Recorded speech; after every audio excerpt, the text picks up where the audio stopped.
अस्सलाम वालेकुम दोस्तों, गुड मॉर्निंग। मैं डॉक्टर सलीम मलिक बात करते हैं कुछ सीखने और सिखाने की। अर्ज़ किया है कि गम तो बहुत है, अब खुलासा कौन करे। गम तो बहुत है, अब खुलासा कौन करे। मैं मुस्कुरा देता हूँ, अब तमाशा कौन करे। तो दोस्तों, बात चल रही थी सीखने और सिखाने की। अल्लाह पाक मुझे हक बात कहने की और उसको समझने की तौफीक दे, और जो गलती कोताही हुए उसमें तो अल्लाह उसे माफ़ करे। दोस्तों देखिए, बात करते हैं जैसे कि आप सभी लोग जानते हैं, चैनल का नाम है health is wealth. Health is wealth का मतलब होता है कि स्वास्थ्य ही धन है। हमारा स्वास्थ्य कैसे ठीक रहे हम इस पे काम कर रहे हैं।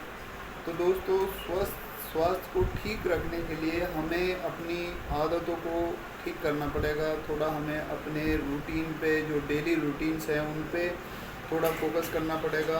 और उस पे फोकस करने के लिए हमें थोड़ा सा ये देखना पड़ेगा कि हमारा जो है डेली रूटीन में हम क्या क्या करते हैं और क्या क्या हमें करना चाहिए। तो दोस्तों, दीन इस्लाम सेहत का ख़जाना। दीन इस्लाम सेहत का ख़जाना, ये इसलिए मैंने लिखा है क्योंकि इस्लाम जो है अच्छी आदतों का कायल है। अच्छी मतलब इस्लाम जो है हमें जीने का सही तरीका सिखाता है।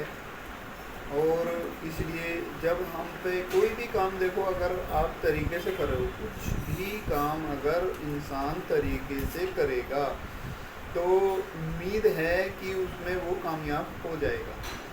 उम्मीद है कि उसमें वो कामयाब हो जाएगा। और दोस्तों, अगर कोई भी काम तरीके से नहीं होगा, कोई भी काम तरीके से नहीं होगा तो उसमें सफल होने के चांसेस ना के बराबर होते हैं। तो दोस्तों, एग्जाम्पल के लिए, उदाहरण के लिए हम समझना चाहेंगे दलील से, इसको अगर हम समझना चाहे कि बिना सीखे कुछ भी करना आसान नहीं है और सीख कर सब कुछ करना बहुत आसान है। दलील के तौर पे हम समझते हैं कि सपोज दैट, फर्ज कीजिए कि मुझे साइकिल चलानी नहीं आती है। तो अगर मैं साइकिल चलाऊंगा तो पॉसिबल है, मतलब इम्कान ज़्यादा है, चांसेस ज़्यादा है कि मैं साइकिल से गिरूंगा और मुझे चोट लगेगी। आप लोगों ने देखा भी होगा, जब बचपन में बच्चे साइकिल चलाना सीखते हैं तो साइकिल से भी वो कई बार गिरते हैं, कई बार गिरते हैं। और धीरे धीरे जैसे वो चलाते जाते हैं, सीखते जाते हैं, वो परफेक्ट हो जाते हैं। उसके बाद वो साइकिल पे से बहुत कम चांस होते हैं कि गिरे। ये तो हो गया बिना सही के साइकिल चलाना भी मुश्किल है। अब दूसरा पहलू हम देखते हैं कि सीख कर या तालीम हासिल करके, सीख के, पढ़ के लोग हवाई जहाज़ भी उड़ा रहे हैं। पायलट हवाई जहाज़ को उड़ाता है, 300-400 आदमी, कितना वज़न, और उसको वो आसमान में उड़ा के ले जाता है। तो दोस्तों, इसी तरह से अर्ज किया है कि दुनिया में आए हो तो जीने का तरीका रखना। दुनिया में आए हो तो जीने का तरीका रखना। तुम्हें दुश्मनों से कोई खतरा नहीं, दुश्मनों से तुम्हें कोई खतरा नहीं, बस अपनों पे नज़र रखना।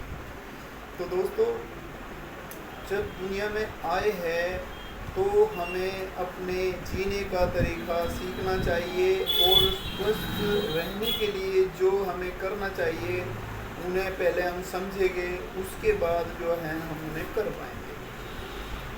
तो दोस्तों, जैसे कि मैं समझ पा रहा हूँ, मैंने पढ़ा है किताबों में और मैंने सुना है और मैं देख रहा हूँ, एक्सपीरियंस ले रहा हूँ, मैं ये देख पाया हूँ कि जो लोग सुबह जल्दी उठ जाते हैं तो उनकी सेहत भी अच्छी रहती है और उनके जो डेली रूटीन के काम हैं वो भी वो ठीक से कर पाते हैं।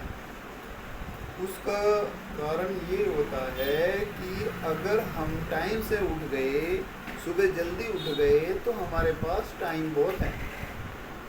फर्ज करो किसी व्यक्ति को, किसी इंसान को 10 बजे ऑफिस जाना होता है और वो 9 बजे या 9:30 बजे उठेगा, तो वो क्या करेगा? नहाए धोएगा, खाए पिएगा, रेडी होएगा, वो क्या कर पाएगा 15 मिनट या आधे घंटे में? लेकिन अगर वो सुबह नमाज के टाइम उठ जाएगा तो उसके पास 2-3 घंटे आराम से बचेंगे। वो अपना नहाना धोना, खाना पीना, एक्सरसाइज वगैरह को करके फ्री भी रह सकता है। तो दोस्तों, इसलिए सुबह जल्दी उठना हमारे जीवन में बहुत अच्छी आदत है, हमें इसे इंक्लूड करना चाहिए। और सुबह जितना जल्दी उठेंगे उतना ही हमारी सेहत भी अच्छी रहेगी और दुनिया के जो काम हैं हम उन्हें भी अच्छे से कर पाएंगे। ठीक है दोस्तों, वीडियो लंबा ना हो इसलिए इतना ही। कल फिर नई वीडियो के साथ हाजिर होंगे। अस्सलाम वालेकुम।